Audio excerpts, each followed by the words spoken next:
ini menggunakan Google Meet dan nanti ketika menggunakan slideshow suka agak tersendat sehingga ya mungkin agak manual dulu, baru nanti beberapa kalau memang butuh slideshow kita slideshow. Gitu. Ya, baik, untuk ini saya gedekan dikit. Ya, baik. Modifikasi pati. Jadi pada modifikasi pati ini kita akan pelajari beberapa metode ataupun beberapa teknik untuk mengubah pati dari sifat alaminya menjadi sifat-sifat atau memiliki karakteristik sesuai yang kita inginkan, seperti itu. Karena pada dasarnya pati secara alami itu sebenarnya masing-masing dari berbagai sumber atau berbagai jenis pati itu sudah memiliki karakteristik yang berbeda-beda. Ada yang cepat mengalami gelatinisasi, ada yang memiliki gel tahan panas, ada yang tidak tahan panas, dan sebagainya. Nah, dari masing-masing yang memiliki karakteristik yang khas itu, kita bisa lakukan modifikasi sehingga suatu jenis pati bisa memiliki karakteristik mendekati pati yang lain, atau memiliki karakteristik yang kita inginkan yang sangat berbeda dari pati umumnya, seperti itu. Misalnya kalau pati itu biasanya bersifat hidrofilik. Nah, kita bisa tambahkan gugus tertentu sehingga memiliki gugus hidrofobik dan hidrofilik, sehingga bisa menjadi suatu emulsifier ataupun bisa menstabilkan suatu sistem dispersi. Nah, untuk bisa mengetahui perubahan-perubahan itu kita sudah pelajari dari sebelumnya terkait dengan karakteristik pati, terutama adalah amilografinya. Jadi sebagai parameter yang sangat dipengaruhi dari suatu modifikasi itu adalah ya dari amilografi itu.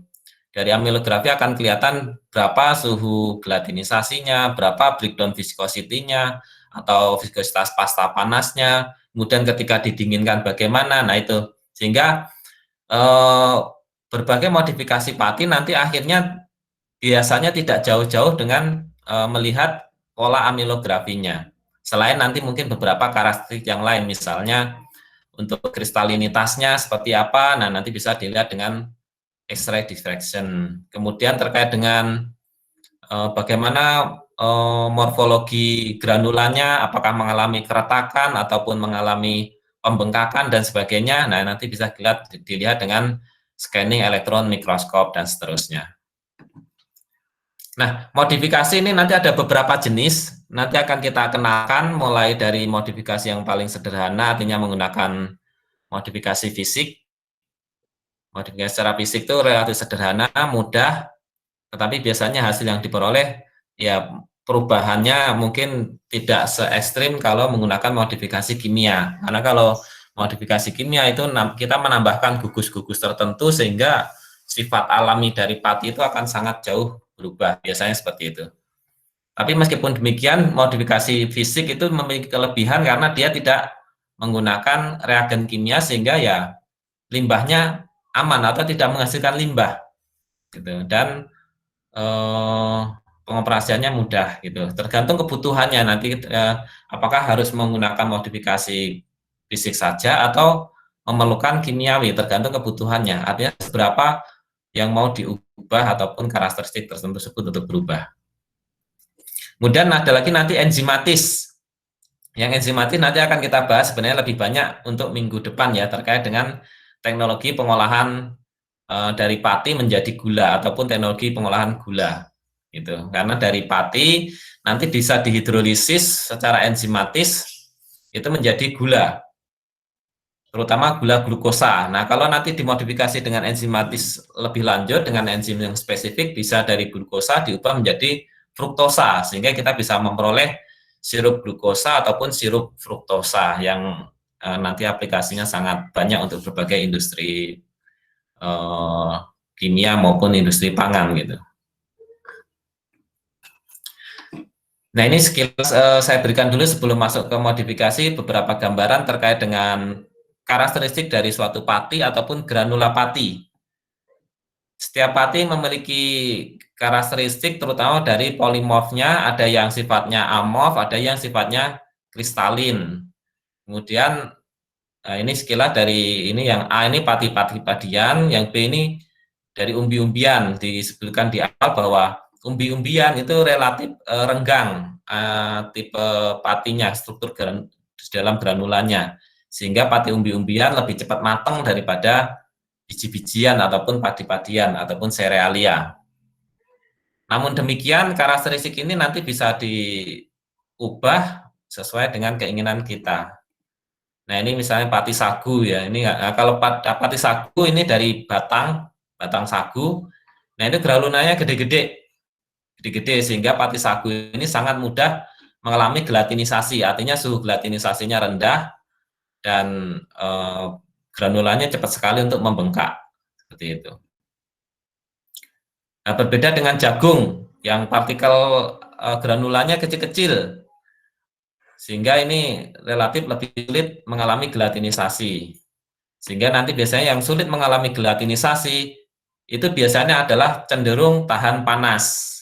Sehingga kalau kalian mau membuat pati yang ekstra tahan panas, ya carilah pati dari biji-bijian yang ukuran granulannya itu kecil-kecil, kemudian plus kalian lakukan modifikasi baik secara fisik ataupun kimiawi dengan terutama mengikatkan silang ataupun bagaimana struktur amilosa amilopektinnya itu diubah ke arah kristalin gitu sehingga nanti sangat tahan terhadap panas. Nah, nanti ketika kita melakukan modifikasi terutama modifikasi kimiawi, nah nanti yang paling banyak berperan adalah adanya gugus hidroksil pada C nomor 2 dari suatu glukosa atau glukosa ini kan sebagai monomer penyusun amilosa ataupun amilopektin ya. Nah, ini yang ditandai garis merah, inilah nanti yang biasanya akan sangat mudah untuk bereaksi karena posisi OHC nomor 2 ini yang berada di luar ini posisi yang sangat mudah bereaksi dibandingkan dengan hidroksil yang lain gitu.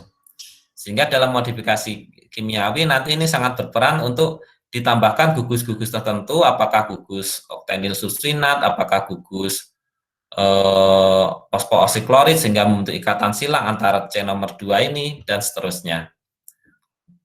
Begitu juga untuk amilopektin nanti yang berperan juga tetap pada C nomor 2-nya, sedangkan ikatan 16-nya ini tetap ada, tidak berubah gitu ya. Kecuali modifikasi hidrolisis dengan enzimatis. Nah, ini bisa dipotong pada amilopektinnya yang 16 glikosidiknya. Nah, gugus hidroksil tersebut ada yang membentuk ikatan glikosidik 14 ataupun 16 pada amilosa ataupun amilopektin. Tetapi tadi yang paling reaktif setelah yang 14-nya ini terikat ataupun 16-nya terikat, maka adalah C nomor 2-nya. Nah, gugus hidroksil tersebut selain C nomor 2 juga sebenarnya C yang lain juga bisa, tetapi reaktivitasnya rendah. Artinya kalau C nomor 2-nya sudah bereaksi duluan, kok masih ada substrat yang lain yang masih tersedia, ya bisa saja gugus hidroksil lain nanti juga berikatan dengan reagen yang diberikan. Sehingga nanti bisa membentuk ikatan-ikatan yang berbeda dari sifat alaminya, apakah itu ikatannya dalam bentuk intramolekuler, masih di dalam satu granula tersebut, masih dalam suatu rantai amilosa ataupun amilopektin tersebut, atau intermolekuler, artinya antar amilosa ataupun antar amilopektin, saling berikatan. Nah, ini yang sering terjadi pada pati ikatan silang. Gitu. Atau dengan gugus fosfat yang dulu sudah dibahas seperti pada pati kentang, nah itu juga sudah secara alami memiliki gugus fosfat. Nah, gugus fosfat ini memiliki 3 tangan, 3 elektron tidak berpasangan di sekitar fosfatnya. Nah, itu sangat memudahkan untuk berikatan dengan komponen lain, termasuk untuk membentuk ikatan silang antar amilosa ataupun antar amilopektin. Nah, pada modifikasi-modifikasi tersebut yang mengubah gugusan hidroksil tadi, nanti akhirnya akan mengubah ikatan hidrogen antar molekul pati. Mengubahnya bisa memperkuat atau bahkan memperlemah, tergantung. Jadi bisa memperkuat ataupun memperlemah. Gitu. Karena gugus hidroksil tersebut sebenarnya sangat menyumbang pada pembentukan ikatan hidrogen antar molekul pati atau antar molekul amilosa dan amilopektin itu. Seperti itu sehingga akan berpengaruh besar ketika dilakukan modifikasi. Gitu. Ikatan hidrogen ini sangat besar peranannya terutama pada proses gelatinisasi. Karena ketika terjadi gelatinisasi, maka antar gugus hidroksid tersebut sering terbentuk ikatan hidrogen, yaitu ikatan antara atom H dengan atom O dari molekul yang berbeda. Gitu. Nah, itu sehingga akan sangat besar pengaruhnya pada ikatan hidrogen tersebut. Nah, kemudian juga ikatan hidrogen tadi yang mengalami modifikasi, ini juga nanti akan berpengaruh besar terutama pada ketahanan granulanya. Granulanya akan menjadi lebih kuat atau menjadi lebih lemah, gitu.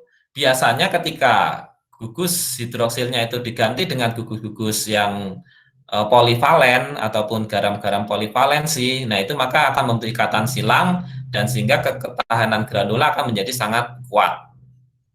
Sehingga nanti tahan terhadap suhu panas ataupun pH ekstrim, seperti itu ya. Nah, hal tersebut nanti bisa dimanfaatkan terutama kalau mau membuat pati tahan panas. Gitu.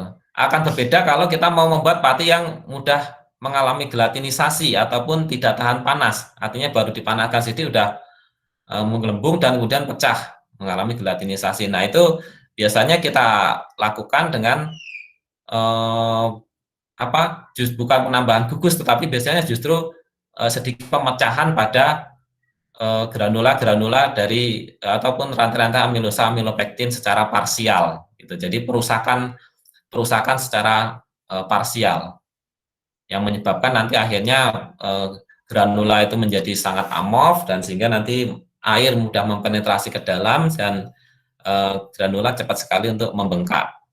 Gitu. Termasuk yang dilakukan nanti dalam istilahnya itu ada yang namanya pati pregelatinisasi. Gitu. Jadi pati dibuat mengalami gelatinisasi dulu, artinya granulanya itu sudah pada pecah menjadi bentuk gel. Nah, kemudian gelnya itu dikeringkan kembali. Dikeringkan sehingga kita dapatlah pati pregelatinisasi. Yang mana pati pregelatinisasi nanti itu ibaratnya tidak membutuhkan air panas, artinya dimasukkan dalam air dingin saja dia sudah langsung membentuk gel kembali. Itu. Nah, pati tersebut atau pati yang sudah mengalami pregelatinisasi itu sudah ibaratnya tidak memiliki ketahanan sama sekali ya karena granulanya sudah pecah dari awal ketika mengalami gelatinisasi sebelumnya. Nah, pati-pati tersebut yang sudah tidak punya ketahanan granula ini biasanya justru sangat baik kalau digunakan untuk membentuk produk ekstrusi gitu, produk ekstrusi ataupun produk yang dikehendaki bersifat mudah mengembang. Misalnya mau membuat kerupuk atau membuat keripik atau membuat apalagi ya produk-produk yang diharapkan renyah, dia ngembang kemudian renyah gitu. Termasuk pada kalau pernah mendengar itu ada yang namanya kacang sukro, kacang atom ataupun kacang salut dari keluarannya dua kelinci ya. Ya dulu itu namanya kacang sukro yang kacang atomnya itu gede-gede banget. Nah, gede-gedenya itu adalah akibat adanya penambahan pati pregelatinisasi di dalam adonan pati yang digunakan. Jadi ditambahkan pati prigel sehingga nanti ya tadi kacang sukro itu sangat mudah mengembang ketika digoreng. Gitu digoreng mengembang sangat gede-gede gitu. Tetapi di dalamnya sangat berongga. Jadi kalau dalam bahasa jeleknya ya ini beli angin gitu. Kacangnya gede-gede tapi dalamnya berongga banget gitu. Gitu ya. Dulu awal-awal waktu keluar mungkin menarik karena kacang atomnya gede-gede. Tapi mungkin lama-kelamaan di sini orang mungkin ya merasa apa ya, mungkin ya ini mah beli angin gitu jatuhnya mungkin gitu ya, ataupun ya struktur yang terlalu poros tadi artinya terlalu banyak rongga mungkin akhirnya kurang disukai juga ketika digunakan untuk cemilan karena terlalu ngelepas gitu ya, terlalu ngelepas. Barangkali anak-anak muda yang suka nyemil kacang atom itu atau kacang salut itu masih lebih suka yang ngembangnya tidak terlalu tinggi, tapi yang penting renyah seperti itu. Tuh, ya itu tergantung selera ya. Tapi kalau untuk membuat kerupuk, nah barangkali ini akan sangat cocok sekali kalau digunakan misalnya ataupun ini produk ciki-ciki, ataupun produk ekstrusi seperti ya ciki-ciki itu, ciki-ciki umumnya snack-snack ciki itu kan dia biasanya dibutuhkan paving yang cukup tinggi sehingga bisa digunakan pati brijel tersebut. Nah ini yang beberapa minggu yang lalu sudah disampaikan, dari pola amilografi inilah nanti akan banyak dipengaruhi oleh adanya modifikasi pati. Artinya modifikasi pati, efek yang paling mudah kelihatan adalah ya terutama dari perubahan viskositas dispersi pati selama proses pemanasan ataupun pendinginan atau selama mengalami gelatinisasi.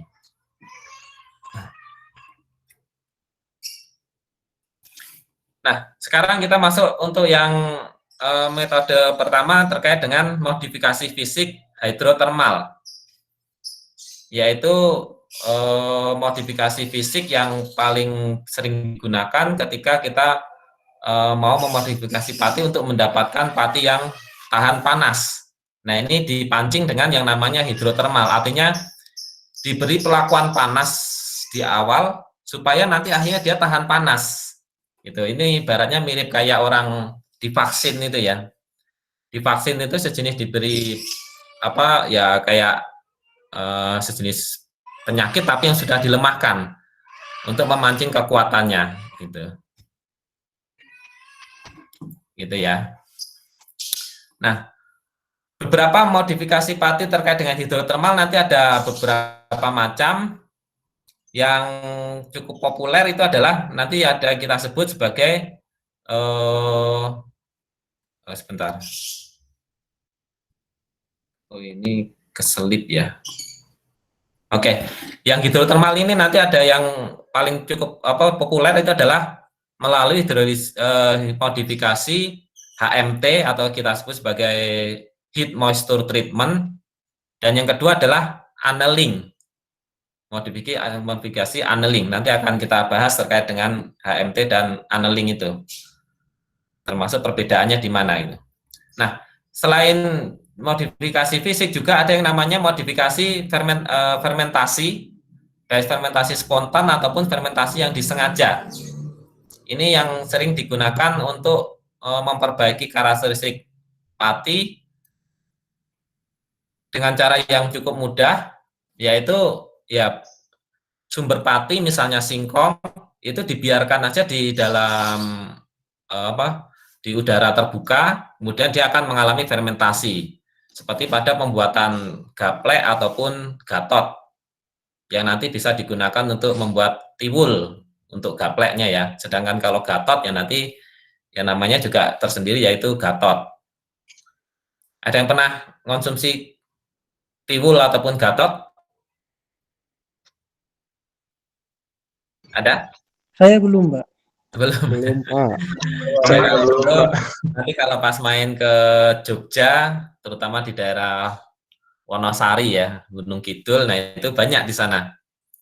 Itu banyak yang jual tiwul ataupun gatot. Ya kalau di Jogja ada di sana Gunung Kidul ataupun di Bantul, nah itu cukup banyak.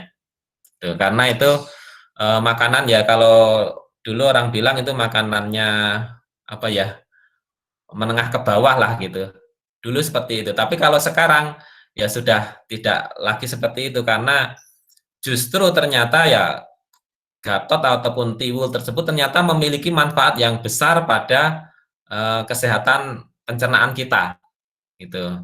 Dan itu sampai menjadi ya artinya baru diduga ya, belum dibuktikan secara klinis Itu sering diduga kenapa orang-orang Gunung Kidul itu di daerah Wonosari itu umurnya panjang-panjang, artinya sehat-sehat sampai tua. Nah, itu adalah karena diduga banyak mengkonsumsi tadi gaplek tadi, baik dalam bentuk tiwul ataupun gatot. Tuh. Karena dari tiwul dan gatot tadi ternyata dari seratnya juga sangat tinggi. Kalau dibahasakan nutrisinya itu banyak berkurang gitu ya, banyak berkurang karena sebenarnya sebagian pati itu tersebut sudah dimanfaatkan mikroba untuk tumbuh gitu, sehingga patinya sendiri mungkin berkurang gitu. Tetapi justru karena patinya berkurang tersebut, maka dia menjadi seperti anti diabetes gitu, anti diabetes, patinya berkurang, tinggal tersisa serat-seratnya yang jumlahnya banyak. Kemudian juga ada produk metabolit sekunder yang lain, yang mana itu bisa menjadi bahan ataupun senyawa bioaktif yang bermanfaat untuk kesehatan. Gitu. Masakin aja, aku belum mandi. Ya, nanti ya. Nah, kemudian juga dalam perkembangan modifikasi pati, fermentasi ini juga bisa dimanfaatkan untuk memperbaiki pati tersebut, terutama dalam hal-hal yang kita lihat seperti berikut. Nah, ini ada beberapa jenis pati, ada pati singkong, ubi jalar, kemudian apalagi biji kelor, yang kemudian dilakukan modifikasi dengan fermentasi secara spontan, kebanyakan spontan ya. Kalau spontan itu berarti tanpa penambahan starter, tanpa penambahan mikroba, artinya seperti pada pembuatan gaplek ataupun gatot tadi. Nah, kemudian ternyata ada beberapa efek yang dimiliki yang berubah, diantaranya adalah ini, terutama pada granula patinya. Granula patinya itu biasanya akan lebih mudah membentuk gelatinisasi yang lebih mudah, gitu.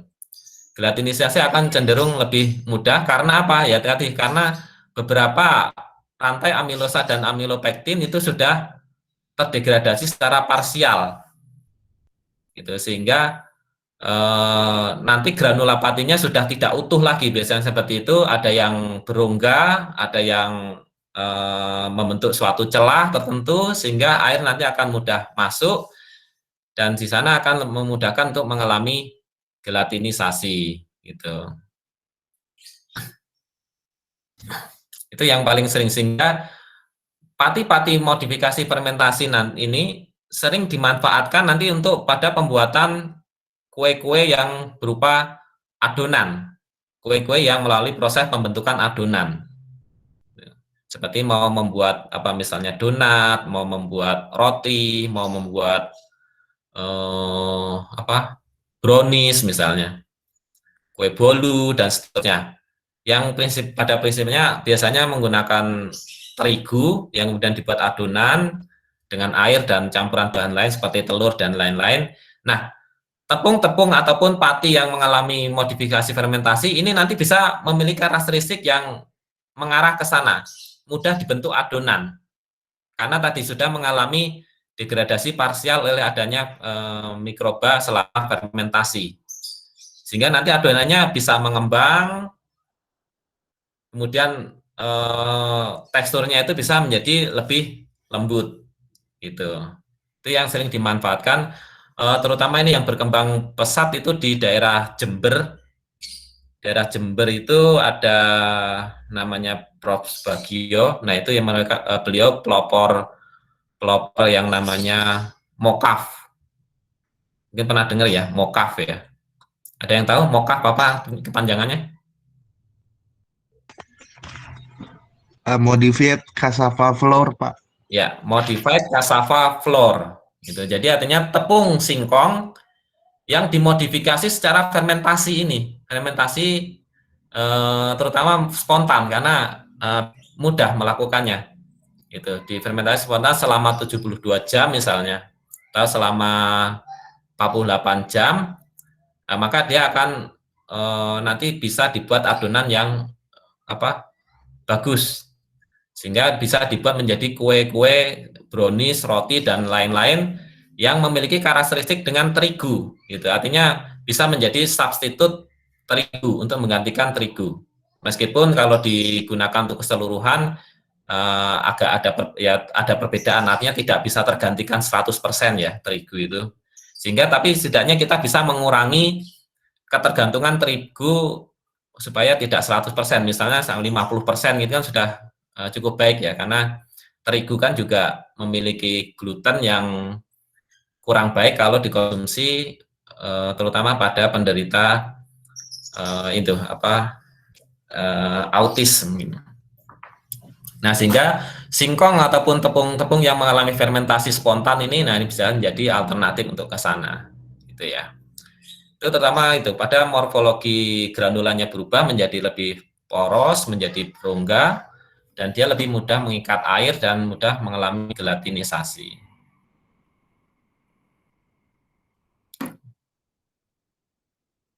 Kalau di Jember itu sampai ada sentra ya, sentra yang memproduksi kue oleh-oleh yang berasal dari tadi mokaf itu.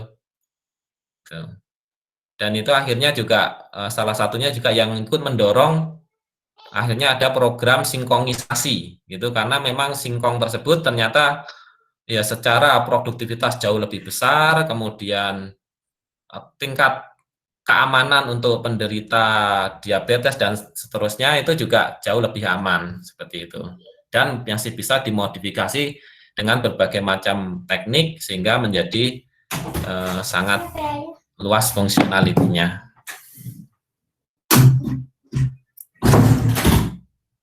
Nah, ini juga yang pernah dilakukan oleh mahasiswa di teknologi pangan, membuat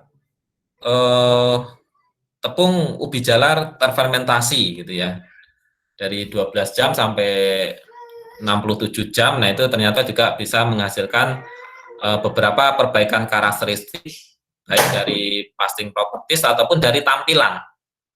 Dari tampilan juga menjadi lebih putih karena beberapa komponen karotenoid ataupun komponen pigmen itu juga akan mengalami degradasi sehingga menjadi lebih terang ataupun menjadi lebih putih seperti itu. Nah, sedangkan dari fasting properties-nya, oh ya, sebentar ya.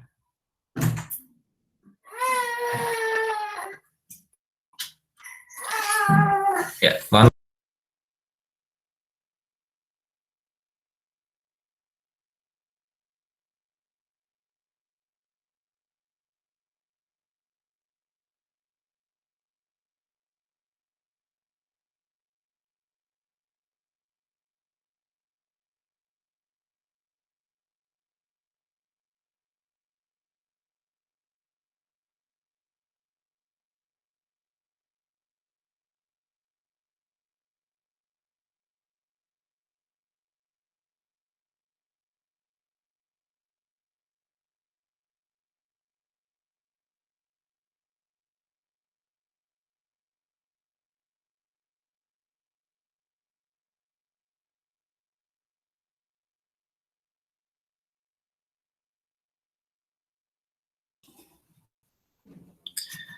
Ya, kita lanjutkan ya. Mohon maaf ada beberapa sedikit kendala ya.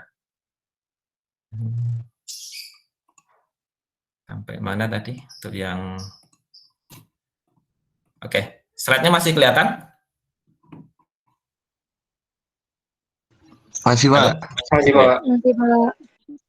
Ya, kita lanjutkan. Nah, ini untuk pati modifikasi fermentasi. Tadi yang ini selain menjadi lebih mudah matang, kemudian granulannya kropos ataupun berongga. Nah, juga ini mengalami degradasi pigmen sehingga menjadi lebih putih. Misalnya pada tepung ubi jalar yang ubi jalarnya warnanya kuning ataupun putih agak kekuningan, nah itu bisa diubah menjadi lebih cerah. Nah, ini kemudian ini juga ada dari fasting properties-nya yang dilakukan fermentasi, viskositas puncaknya akan turun sehingga breakdown viscosity-nya juga menjadi lebih rendah. Nah, ini juga biasanya cukup disenangi ya, disenangi ketika dia nanti akan mengalami suatu proses termal seperti itu.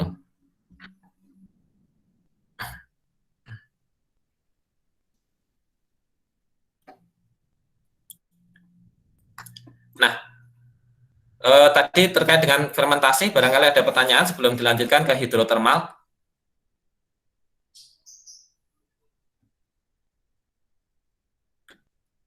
Belum ya? Lanjut. Baik.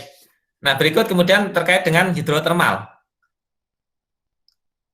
Pada modifikasi hidrotermal tadi sudah saya sebutkan yang paling populer adalah melalui modifikasi HMT dan annealing. HMT itu heat moisture treatment, sedangkan annealing itu adalah sama juga perlakuan panas, tetapi beda kondisi. Nah, ini perbedaannya. Kalau heat moisture treatment itu suhu yang diberikan suhu tinggi, artinya suhu melebihi suhu gelatinisasinya, tetapi airnya yang dibatasi. Gitu, HMT, heat moisture treatment. Jadi selain modifikasi panas juga modifikasi airnya dibatasi. Karena airnya dibatasi sehingga meskipun suhunya itu melebihi suhu gelatinisasi, tapi dia tidak mengalami gelatinisasi karena airnya kurang. Jadi baru membengkak saja, tapi habis itu ketersediaan air habis. Sehingga dia hanya membengkak saja. Setelah membengkak, baru dia kemudian karena mengalami pemanasan terus, ya maka akhirnya mengkerut kembali. Tetapi karena dia sudah sempat membengkak dan kemudian mengkerut kembali ke bentuk semula, nah sehingga dia granula pati tersebut menjadi tahan panas, gitu, tahan panas. Ketika nanti diberi perlakuan panas lagi, ya dia tidak akan cepat membengkak lagi.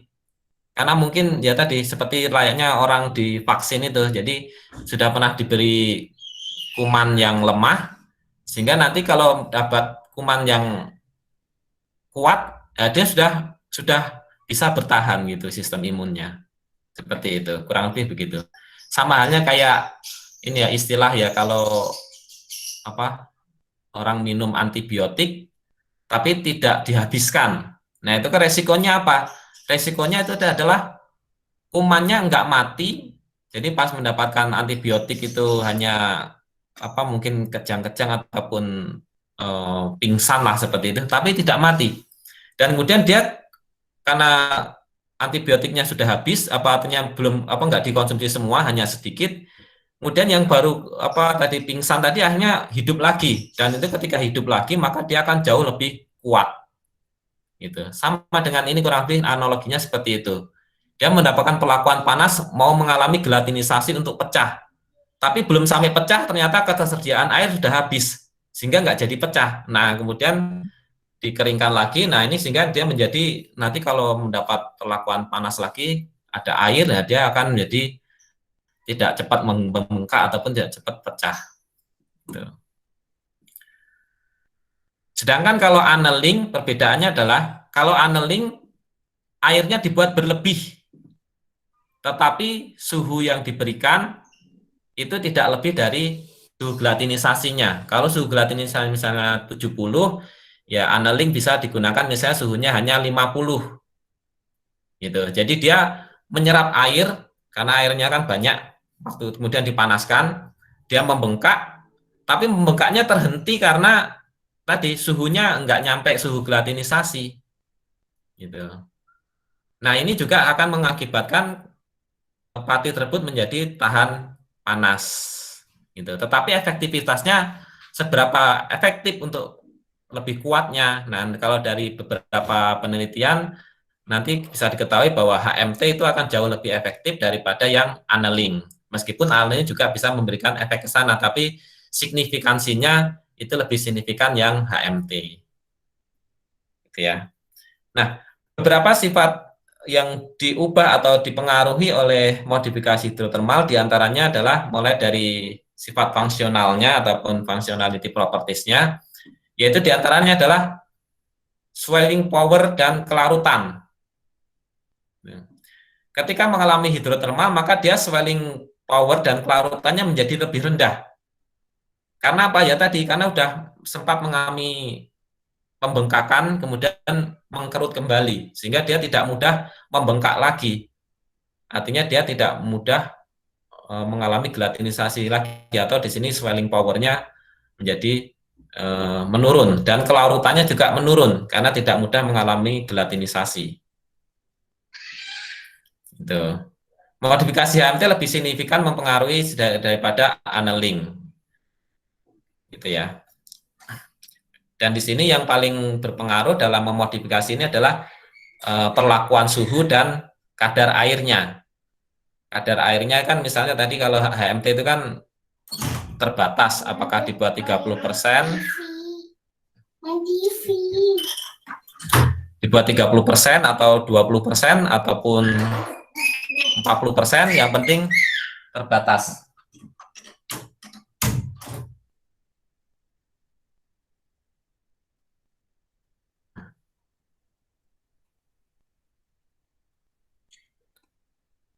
Nah, kemudian morfologinya ataupun granulanya. Granulanya pada modifikasi hidrotermal baik HMT ataupun annealing, nah ini akan mengalami perubahan terutama pada permukaannya. Karena tadi sempat membengkak, kemudian dikeringkan kembali, mengalami pengerutan, maka granulanya menjadi tidak mulus. Permukaan granulanya biasanya tidak mulus, tetapi menjadi berkerut. Berkerut ataupun kalau dilihat sekilas itu seperti ada retakan gitu. Seperti ada retakan gitu. Sebenarnya itu lebih banyak mengalami pengerutan, meskipun juga ada sebagian retakan ya, tapi sebenarnya yang lebih banyak adalah kerutan daripada retakan tersebut. Karena dia belum sempat pecah, karena suhunya terbatas ataupun kadar airnya yang terbatas. Gitu. Kemudian birefringentnya juga mengalami penurunan. Pati yang alami itu kan birefringentnya jelas ya, terbelah menjadi dua itu yang kalau dilihat di bawah sinar terpolar pada mikroskop. Nah, ini menjadi kurang jelas.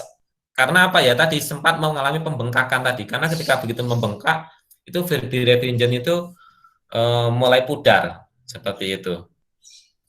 Nah, ini pada morfologi granula patinya.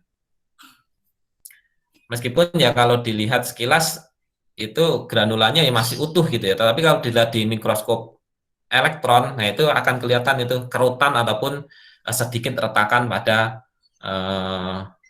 hydrothermal modification ini. Seperti itu.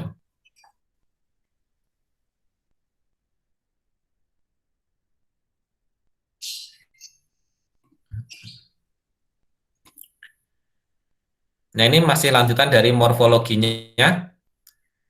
Nah, ini terlihat bahwa ketika mengalami heat moisture treatment, nah ini ada yang mengkerut dan ada yang mengalami retakan. Jadi ada yang mengkerut, ini di pinggirnya ini mengkerut, kemudian di sini ada retakan.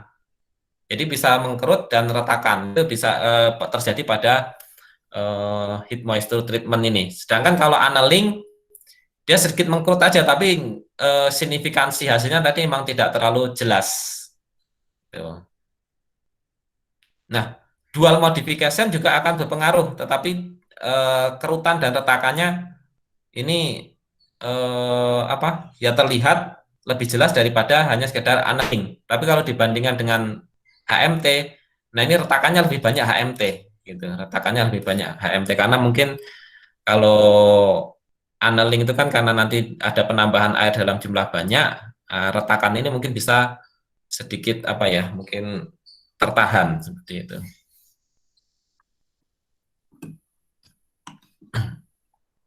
Nah, inilah perubahan granula yang dialami oleh pati modifikasi hidrotermal. Nah, ini masih pada modifikasi hidrotermal, pada granulanya tadi. Nah, sedangkan ini adalah untuk yang pasting properties-nya atau amilografinya. Nah, di sini bisa dilihat antara native stat dan HMT bahwa dengan perlakuan HMT, maka yang pertama cukup signifikan adalah peak viscosity-nya. Peak viscosity-nya itu menjadi lebih rendah, tetapi breakdown viscosity-nya menjadi hilang. Gitu. Jadi tidak ada breakdown viscosity. Gitu. Artinya ketika dia dipanaskan terus, maka dia ya viscosity-nya meningkat terus, seperti itu kurang lebih.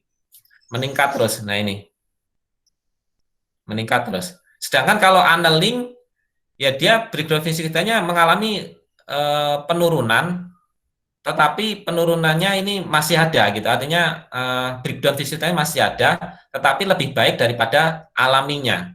Ini native start yang paling atas. Nah, kalau yang annealing ini yang di bawah. Artinya breakdown viscosity masih ada, tetapi peak viscosity sudah lebih rendah. Dan breakdown viscosity-nya juga berkurang. Tetapi belum hilang. Tapi kalau yang HMT, ya ini breakdown viscosity-nya bisa hilang.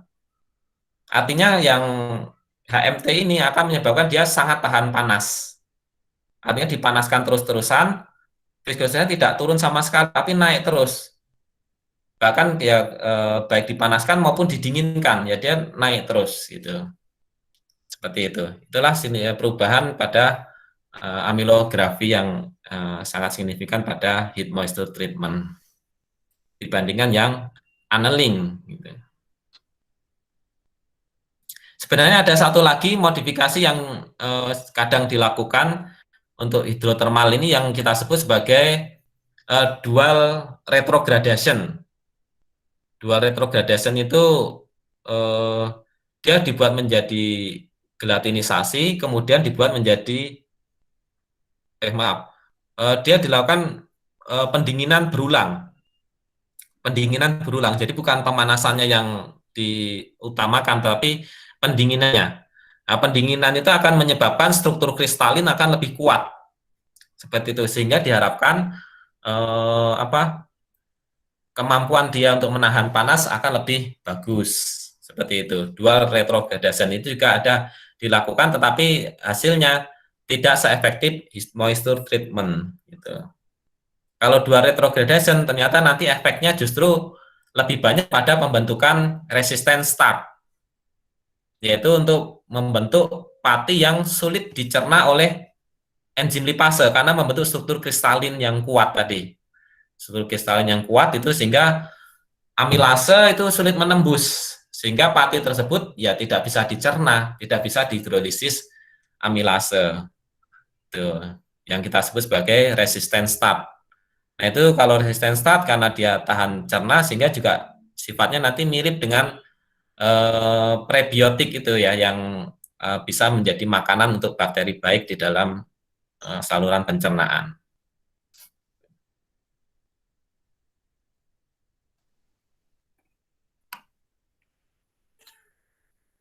Nah ini terkait dengan kristalinitasnya. Kristalinitasnya juga meningkat pada HMT maupun annealing. Kristalinitasnya meningkat karena apa? Ya tadi ketika dia mengalami pemanasan, tetapi pemanasan pembengkakannya itu tidak maksimal dan kemudian mengalami pengerutan kembali, nah, maka struktur kristalinnya juga meningkat. Struktur kristalinnya juga meningkat. Sehingga nanti juga efeknya adalah bisa menyebabkan pada proses pencernaan itu menjadi lambat. Gitu. Artinya tidak mudah dihidrolisis oleh enzim amilase. Tidak mudah dihidrolisis oleh enzim amilase, bisa tetapi sulit gitu ya. Bukan nggak bisa, tapi bisa tapi sulit. Sehingga ya hidrolisisnya itu lambat. Nah, karena hidrolisisnya lambat, maka nanti heat moisture treatment ini bisa dimanfaatkan kalau kita menghendaki membuat yang namanya slowly digestibility start. Yaitu pati yang dicerna pada kecepatan yang lambat. Harapannya apa? Harapannya adalah kalau kita konsumsi pati yang slowly digestibility start atau SDS itu, nah maka tidak akan memberikan efek peningkatan gula darah secara fluktuatif atau tidak secara signifikan. Artinya kenaikan gula darah itu ya lambat, gitu, ikut lambat. Sehingga sangat bagus untuk penderita diabetes. Yang berikutnya adalah karena dia dicerna lambat, maka efek kenyangnya itu jauh lebih lama, nggak cepat habis. Nah, kalau dia nggak cepat habis, maka eh, kalau kita konsumsi itu SDS tadi, slowly digestibility start tadi, maka ya kita awet kenyang sehingga kita tidak terpacu untuk makan banyak. Sehingga cocok untuk orang yang pengen diet, seperti itu, pengen menurunkan berat badan. Yang kemudian berikutnya adalah juga bisa tadi long endurance, nah gitu ya. Artinya karena dia dicerna lambat, nggak cepat habis, ya maka kalau bahasa mudahnya misalnya kalau kita pengen ya misalnya puasa seperti ini ya, sahurnya itu banyak konsumsi SDS, nah, maka ya efek kenyangnya itu nggak cepat habis sehingga nggak mudah lapar gitu dan energinya itu masih ada bisa untuk sepanjang hari lah kurang lebih itu long endurance bisa untuk jangka waktu yang lama. Itu modifikasi hidrotermal terutama dalam bentuk heat moisture treatment ya. Annealing juga bisa tapi signifikasinya lebih tinggi yang hidrotermal. Nah ini dilihat dari indeks krisalinitas kita menggunakan analisis XRD ataupun X-ray diffraction ya. Ini terlihat bahwa dengan perlakuan HMT maka kristalinitas puncak-puncak kristalin ini akan menjadi lebih banyak dan lebih tinggi daripada yang natifnya yang paling bawah ini ya. Paling bawah ini ya puncak kristalinnya ada tetapi tidak sebanyak dan tidak setinggi yang HMT. Sehingga kalau diukur nanti derajat kristalinitasnya maka lebih tinggi yang HMT. Sedangkan yang bawah ini yang annealing. Annealing juga bisa memberikan efek tapi signifikansinya tidak tinggi ataupun ya boleh dibilang tidak signifikan lah gitu.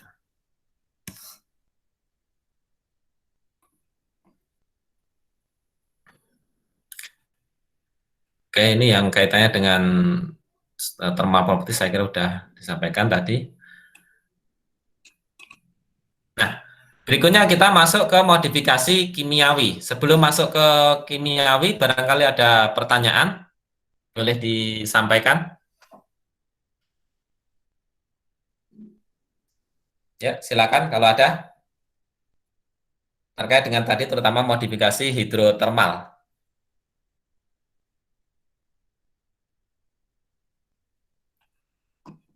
Belum, Pak. Belum ya? Oke. Ini belum nih karena Mas udah pada lemes atau masih ngantuk atau bagaimana?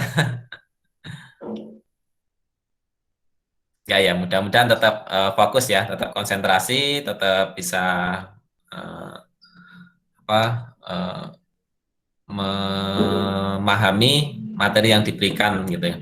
Karena kalau dari riset itu justru ada yang menyelidiki orang ketika lapar dengan orang ketika kenyang itu lebih mudah menangkap ilmu yang mana gitu. Artinya kondisi lapar atau kondisi kenyang gitu. Itu ternyata hasil riset justru menunjukkan bahwa ketika kondisi lapar itu justru kemampuan menangkap dari otak kita dalam memahami sesuatu yang diberikan itu akan jauh lebih tinggi. Artinya kemampuan berpikirnya akan menjadi lebih tinggi ketika posisi lapar gitu. Ya mungkin kalau lapar itu barangkali apa ya saraf-saraf dan lain-lainnya itu sangat aktif karena ini apa kalau orang bilang tuh ya nutrisinya tuh pas nggak terlena seperti itu mungkin ya. Jadi ya apa ya sedikit tapi masih survive gitu ya. Jadi malah justru kuat gitu. Daripada kalau kondisi kenyang, nah itu justru saraf-saraf itu cenderung untuk relax. Nah, ketika relax, maka dia akhirnya justru sulit untuk menangkap ataupun berpikir, kemampuan berpikirnya rendah. Itulah yang juga sering digunakan apa yang juga orang meneliti ketika orang tersebut konsumsi teh ataupun konsumsi kopi gitu. Teh atau kopi, nah itu juga dipercaya mengaktifkan saraf-saraf di otak itu untuk lebih aktif Jadi kemampuan berpikirnya justru lebih tinggi, sehingga kalau orang yang pengen belajar, pengen apa, yaitu konsumsi teh ataupun kopi itu nggak apa-apa, bagus gitu. Yang penting nggak berlebihan. Gitu. Tapi kalau nggak minum itu, misalnya justru perutnya kenyang gitu, nah itu eh, saraf-saraf justru rileks dan akhirnya ngantuk, ya boro-boro bisa berpikir ya, yang ada ya tidur gitu. Baik, sekarang kita masuk pada modifikasi kimiawi. Nah, ini dari amilografi yang pernah diberikan minggu lalu, bahwa pati yang bermacam-macam karakteristik ini kita bisa lakukan modifikasi dengan penambahan gugus-gugus tertentu terutama pada hidroksil C nomor 2 tadi. Nah, itu akan nanti bisa mengubah pola amilografi ini. Sebelum dimodifikasi juga pati memiliki karakteristik yang khas. Artinya apa? Beberapa pati itu bisa saja gugus hidroksilnya sudah mengikat gugus-gugus yang lain. Artinya glukosanya, unit-unit glukosanya mengikat gugus yang lain, seperti pada pati kentang yang memiliki gugus fosfat, gitu ya. Sehingga ini memiliki viskositas yang sangat tinggi ketika mengalami gelatinisasi, menjelang mengalami gelatinisasi. Tapi begitu pecah granulannya, itu langsung dia drop viskositasnya. Gitu. Ini struktur dari pati alami yang kemarin ada kristalin, ada amok, dan seterusnya. Nanti kita akan modifikasi dengan kimiawi, nanti akan menjadi seperti apa.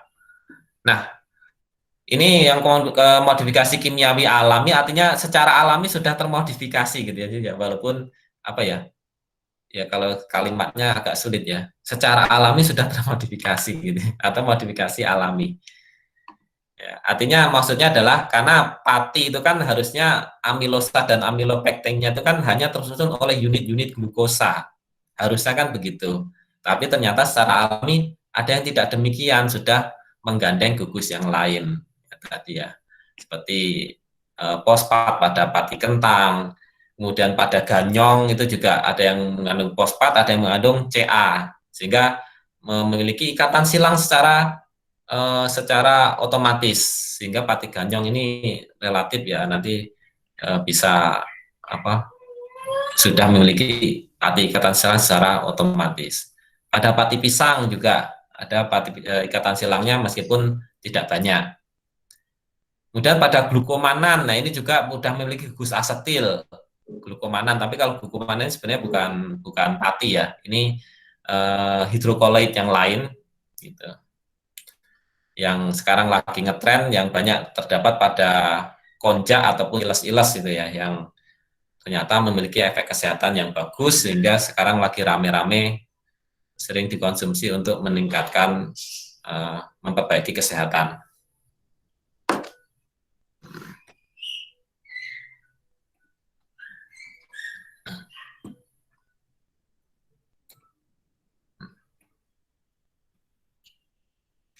Nah, dalam modifikasi kimiawi nanti kita sering sebut juga nama istilah lainnya adalah derivatisasi pati.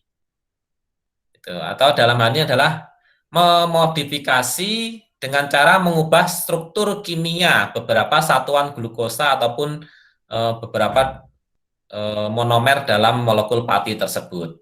Gitu ya. Jadi yang diubah adalah struktur kimiawinya, sehingga kita sebut sebagai derivat pati.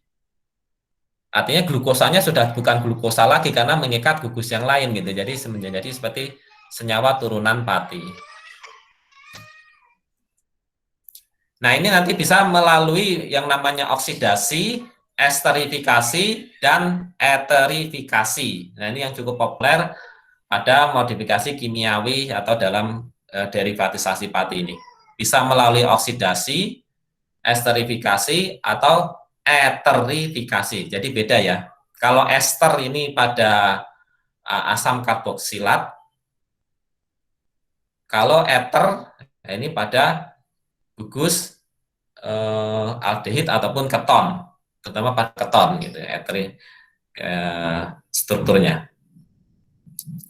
Derivatisasi untuk memodifikasi sifat gelatinisasi, mengurangi retrogradasi dan lain-lain. Nah, nanti akan bisa diperoleh seperti meningkatkan kemampuan mengikat air, mengurangi sineresis, meningkatkan hidrofiliknya ataupun meningkatkan sifat hidrofobiknya ataupun memberikan ikatan ionik, dia memiliki muatan listrik.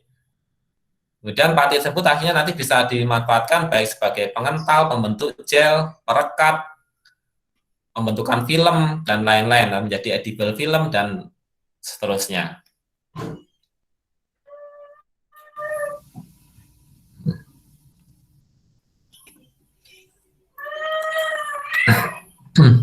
Nah, ini modifikasi pati secara kimiawi tadi nanti bisa melalui beberapa macam.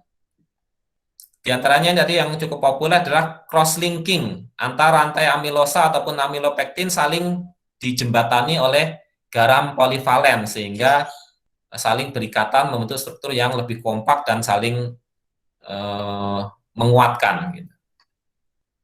Kemudian ada lagi melalui stabilisation dengan penambahan gugus-gugus tertentu sehingga dia antar rantai ini menjadi tidak berikatan silang tetapi justru hanya sifatnya interaksi baik interaksi hidrofilik ataupun hidrofobik dan seterusnya. Ada kemudian melalui enzimatis, jadi enzim itu sebenarnya juga bagian dari kimiawi tapi ada juga yang memisahkan gitu. Kemudian ada oksidasi dengan penambahan gugus oksigen ke dalam pati tersebut menjadi oxidized starch yang nanti terutama banyak dimanfaatkan pada coating kertas paper ya. Jadi pada paper ataupun industri kertas itu supaya kertasnya itu menjadi glossy, menjadi tampilannya itu menarik, menjadi glossy itu ya. Nah, itu dilapisi dengan oxidized starch dan kertasnya menjadi jauh lebih putih, lebih terang. Nggak seperti kertas buram gitu ya, tapi seperti ya, HVS yang putih terang. Kemudian ada yang melalui hidrolisis secara asam, didegradasi secara parsial menggunakan asam, sehingga diperoleh hydrolyzed starch. Kemudian ada lagi yang diperoleh dalam bentuk dextrin, artinya percabangan-percabangan tersebut yang disisakan. Percabangan-percabangan amilopektin itu yang dimanfaatkan sehingga nanti kita peroleh yang namanya dextrin yang cukup populer yaitu dalam bentuk maltodextrin. Jadi yang dipotong-potong hanya amilosanya saja sedangkan amilopektinnya tidak. Gitu. Kemudian ada yang lipophilic substitution, artinya ditambahkan gugus yang bersifat hidrofobik sehingga nanti dia bisa mengikat lemak ataupun minyak. Seperti itu sehingga pati tersebut karena bisa mengikat lemak minyak dan secara alaminya dia suka air sehingga nanti bisa menjadi mampu mengikat minyak dan mampu mengikat air atau menjadi emulsifier. Itu misalnya nanti dengan penambahan gugus hidroksipropil gitu ya ataupun octanyl succinat. Nah, itu nanti juga bisa memperbaiki atau menambahkan lipophilic substitution.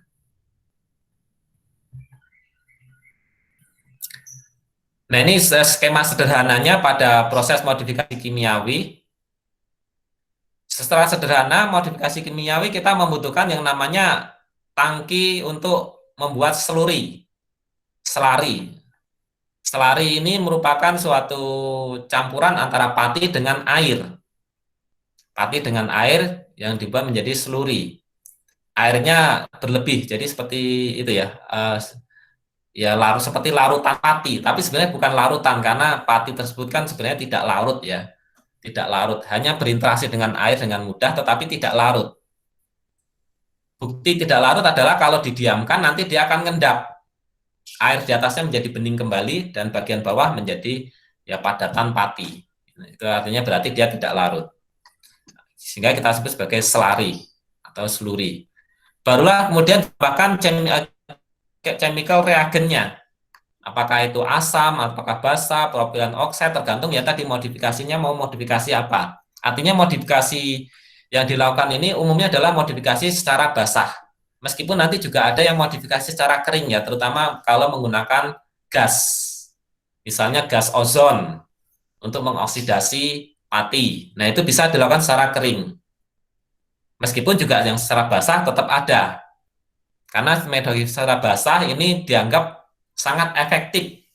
Karena media air tersebut nanti akan menyelimuti granula pati secara lebih efektif daripada menggunakan metode kering.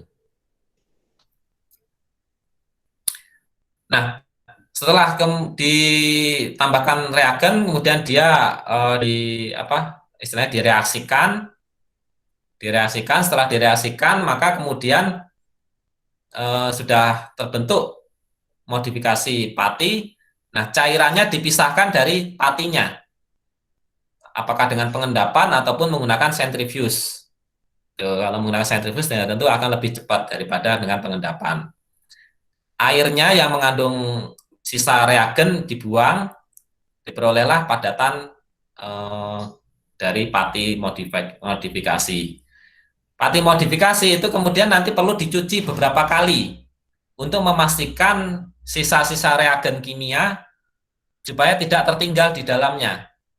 Sisa-sisa reagen berarti reagen yang tidak bereaksi tetapi masih nempel di permukaan granula pati ya, nempel, bukan berikatan tapi hanya nempel.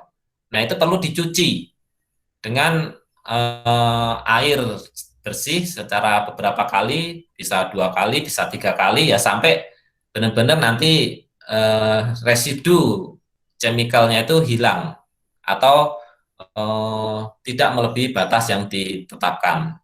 Barulah kemudian pati dikeringkan. Nah, akhirnya kita peroleh modified starch yang dalam bentuk kering yang nanti siap digunakan.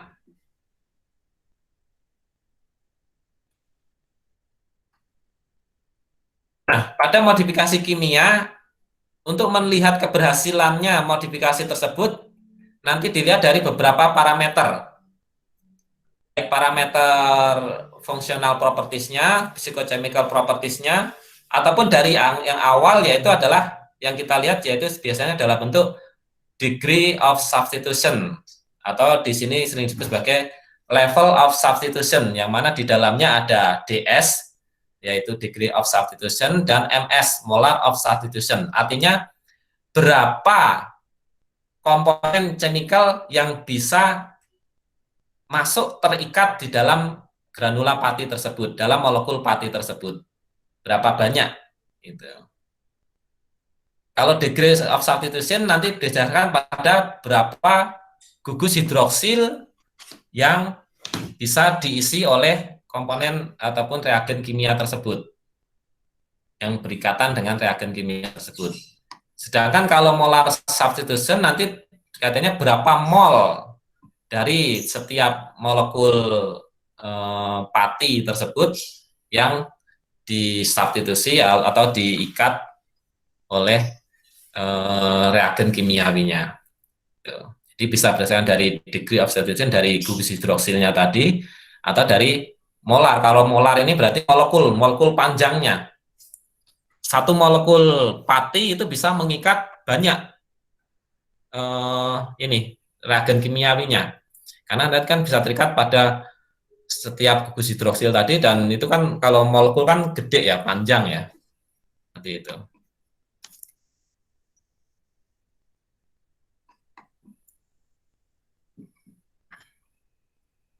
Nah, dalam modifikasi pati ini yang secara kimiawi untuk oxidase start.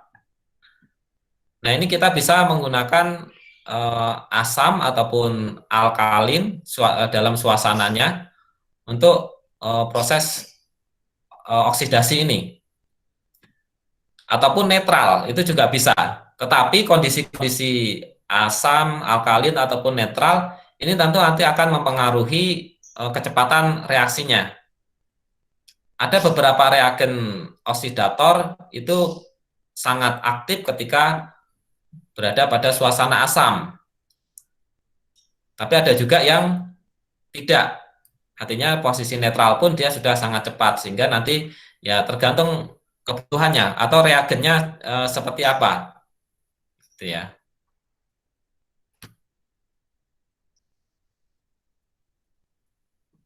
Nah, ini salah satu contoh untuk yang eh, viskositas pati yang mengalami modifikasi dengan asam.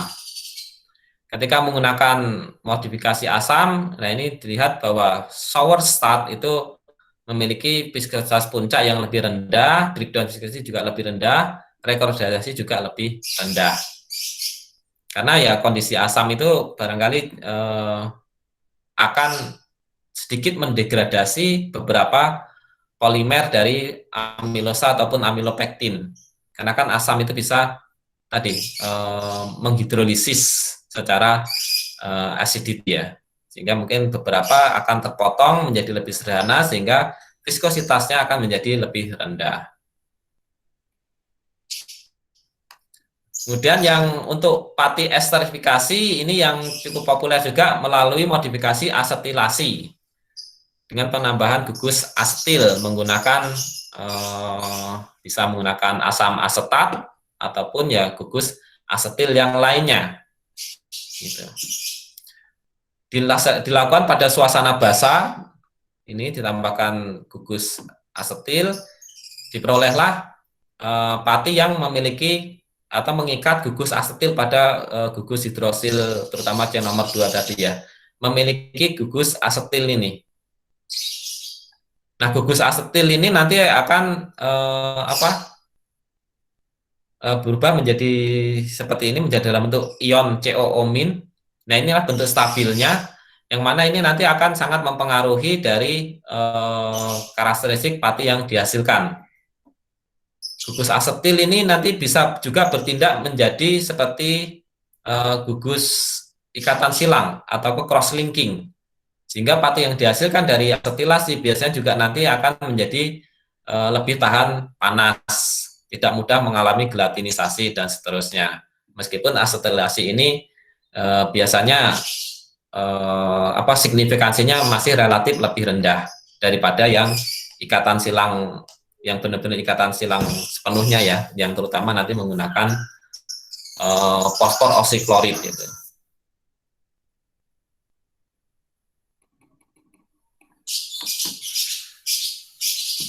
Nah, yang ini adalah dengan oktenil susinat. Dengan ada penambahan gugus oktenil susinat pada suasana basah, nah nanti akan membentuk pati yang memiliki gugus oktenil suksinat. Nah, gugus oktenil susinat ini bisa mengikat lemak, sehingga pati oktenil susinat nanti juga bisa berperan sebagai emulsifier. Seperti itu. Nah, sedangkan yang cross-linking, nah ini dengan cross-linking ini melalui proses besarnya itu dalam bentuk esterifikasi, hanya ada penambahan gugus ester untuk membentuk ini ikatan silang yang dalam hal ini terutama bisa menggunakan fosfor oksiklorid dalam bentuk POCl3 ataupun bisa menggunakan sodium trimetaposfat. Ya, gugus fosfat ataupun fosfor ini karena memiliki 3 tangan tadi, nah ini akan saling berikatan nanti antara fosfor oksiklorid antara fosforil 1 dengan fosforil yang lain atau antara pirofosfat 1 dengan pirofosfat yang lain gitu ya. Artinya gugus fosfat yang memiliki 3 tangan ini, nah ini bisa berikatan dengan yang lain. Ini start, nah ini. Sehingga saling berikatan silang. Bahkan yang ONA1 lagi ini juga masih bisa berikatan dengan yang lainnya sehingga bentuk seperti jembatan 3 gitu ya. Seperti itu. Tapi minimal 2 ini sudah terbentuk. Start, fosfat, start. Nah, ini akan bentuk jembatan ikatan silang yang nanti akan saling mengikatkan antara pati yang satu dengan pati yang lain atau amilosa satu dengan amilosa yang lain ataupun amilopektin yang lain gitu.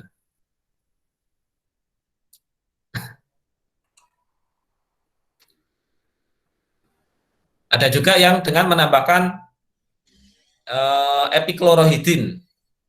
Epiklorohidin melalui suatu ikatan eter, sehingga disebut sebagai eterifikasi.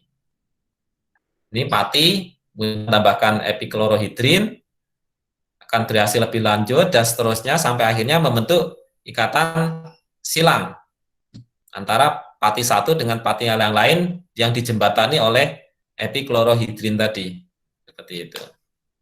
Sehingga juga diperoleh pati yang tahan panas dan tahan kondisi ekstrim.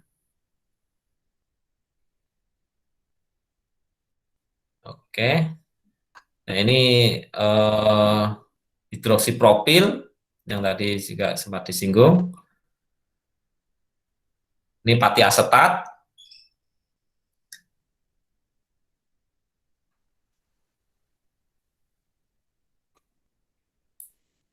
Ini cross-linking start akan menjadi tahan panas, artinya breakdown viscosity-nya rendah. Yang disebut tahan panas itu maksudnya adalah ini, viskositas saat pasta panas ini, pastanya itu panas pada suhu 95 derajat ini. Nah, dia kalau tidak drop parah atau bahkan meningkat terus, nah itulah kita sebut sebagai tahan panas. Nah, pati asetat juga bisa digunakan ditambahkan pada mie instan yang di sana bisa bertujuan dalam dua hal. Yang pertama adalah memperkuat struktur dari mie tersebut supaya tidak mudah patah, tidak mudah hancur. Tapi yang kedua juga bisa membentuk rongga-rongga pada pati tersebut. Gitu. Mirip dengan pati kentang. Pati kentang yang bisa membentuk rongga-rongga pada permukaan adonan mie tersebut, sehingga nanti bisa menjadi membantu proses instanisasi, artinya ketika dimasak ataupun diberikan air panas, yaitu cepat matang seperti itu, atau cepat menyerap air. Pada bihun, pada sohun, nah ini supaya bihun dan sohun ini kuat, tidak mudah retak, tidak mudah hancur. Tidak mudah hancur, sehingga bihun dan sohun menjadi selama distribusi tidak mudah hancur, karena kan bihun dan soun ini kan mie-nya kecil-kecil ya, tidak seperti mie instan yang umum itu. Ini mie-nya kecil-kecil sehingga dia harus kuat. Nah, supaya lebih kuat bisa ditambahkan pati cross linking. Ada yang tahu bedanya bihun dan soun? Bihun dan soun. Ada? Mungkin ukurannya kali, Pak. Beda bahan bakunya, Pak. Oke, ukuran sebenarnya sama ya, bahan baku oke beda. Tapi karakteristik ininya, mie-nya Satu jagung, Pak. Karakteristiknya. Kalau bihun seperti apa, kalau sohun seperti apa? Biasanya bihun lebih keras, Pak. Ya, bihun lebih keras, sohun lebih lembut, gitu ya. Sehingga kalau bihun biasanya nanti dibuat menjadi bihun goreng dan seterusnya, itu yang dimasak seperti mie goreng itu ya, keras dan ulet gitu. Tapi kalau sohun itu nanti bisa dicampurkan pada soto.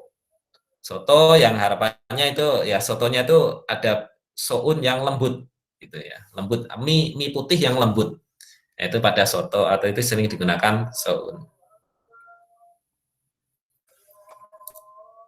Ini hanya tambahan saja terkait dengan beberapa modifikasi. Nah, sedangkan enzimatik nanti akan kita berikan minggu depan ya, sekaligus dengan, karena ini digunakan untuk proses pembuatan gula. Jadi sekaligus minggu depan kita berikan hidrolisis pati secara enzimatis. Meskipun kalau enzimatis ini bisa parsial, bisa total. Kalau total jadilah gula, kalau parsial jadilah nanti beberapa ya modifikasi pati. Nanti sekalian kita sampaikan minggu depan gitu. Baik, sampai sini barangkali ada pertanyaan atau diskusi. Dibuka satu pertanyaan sebelum kita akhiri karena udah mau menjelang jam 12 ya.